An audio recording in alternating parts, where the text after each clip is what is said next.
ওদিকে সোনালি ফুলকুমারীকে সাথে নিয়ে তাদের বাড়িতে যাওয়ার জন্য রওনা দিয়েছে। আর কিছুক্ষণের মধ্যেই সোনালি ফুলকুমারীকে তাদের বাড়িতে নিয়ে যায়। এটা হলো আমাদের বাড়ি, আর এই ঘরেই আমি থাকি। তুমি এক কাজ করো, তুমি এখানে বসো, আমি তোমার জন্য খাবারের জল নিয়ে আসছি। না না না, আমার জন্য কোনো খাবার আনতে হবে না, শুধু একটু জল নিয়ে আসলেই চলবে গো। না না, সেটা বললে কি আর চলে নাকি? তুমি একটু অপেক্ষা করো, আমি তোমার জন্য জল আর খাবার নিয়ে আসছি। এই কথা বলে সোনালি ঘর থেকে বেরিয়ে যায়।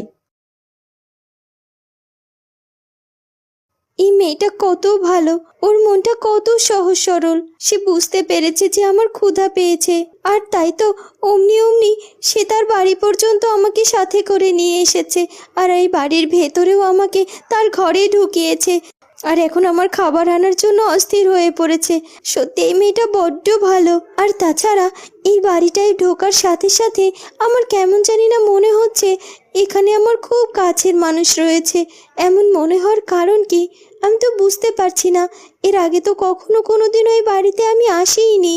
তখনই সোনালি খাবারের প্লেট আর এক গ্লাস জল দিয়ে চলে আসে। এ কি মেয়ে, এত কি ভাবছো দাঁড়িয়ে দাঁড়িয়ে?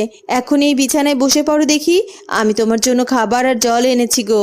না না না, আমায় বিছানায় বসে খেতে হবে না, তুমি আমাকে এই মাটিতেই দাও, আমি বরং এই মাটিতে বসেই খাচ্ছি। না না, সেটা কি করে হয়? তুমি আমাদের অতিথি, তোমাকে কি মাটিতে বসিয়ে খেতে দিতে পারি? তোমাকে যেটা বললাম তুমি সেটা করো, বিছানার উপর বসে পড়ো তো, আমি তোমার খাবার দেই। সত্যি বোন, তুমি অনেক ভালো একজন মানুষ, আর তোমাকে যে কি বলে ধন্যবাদ দেব তার ভাষা খুঁজে পাচ্ছি না। না না, এখন আর আমাকে ধন্যবাদ কিচ্ছু দিতে হবে না। তুমি আগে খেতে বসো, খাওয়া দাওয়া শেষ করে তুমি আমাকে বলবে যে তুমি কাকে খুঁজতে এসেছো এই গ্রামে। প্রয়োজন হলে আমি তোমার পাশে থেকে তোমার সেই মানুষটিকে খুঁজে দেওয়ার জন্য সাহায্য করব। সত্যি সত্যি বলছো তুমি বোন? হ্যাঁ হ্যাঁ, সত্যি সত্যি সত্যি।